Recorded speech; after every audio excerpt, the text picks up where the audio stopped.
एक गधा रास्ते पर चला जा रहा था कि उसे एक जगह पर शेर की खाल पड़ी हुई नजर आई। गधा बहुत खुश हुआ और शेर की खाल उड़ा ली। आहा, ये तो बड़ी अच्छी चीज है।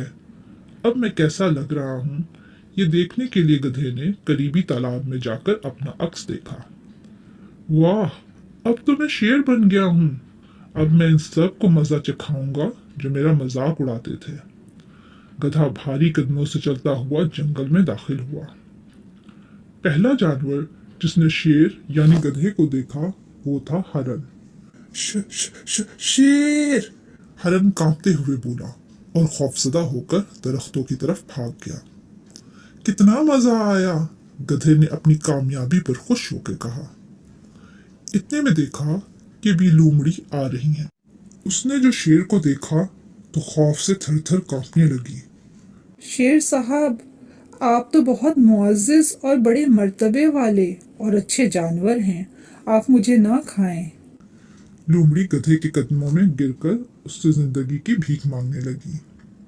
जल्द ही पूरे जंगल में हलचल मच गई कि जंगल में शेर आ गया है। बंदर खौफजदा होकर एक दरख्त से दूसरे दरख्त पर दौड़ने लगे। खरगोश अपने बिलों में जाकर छुपने लगे। कितने मजे की बात है!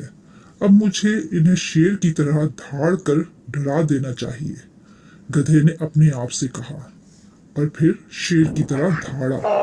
लेकिन उसकी धाड़ में अलग ही आवाज निकली। भैंचू, भैंचू! सब जानवरों ने ये आवाज सुनी और बाहर आ गए। उन्हें गधे की असलियत जानने में देर न लगी।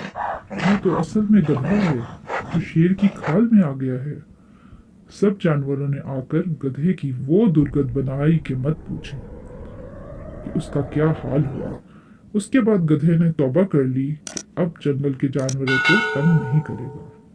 प्यारे दोस्तों, हमें इस कहानी से ये सबक मिलता है कि बेवकूफ़ जैसा भी भेष पहने, उसके बोलने से ही उसकी बेवकूफ़ी का पता चलता है।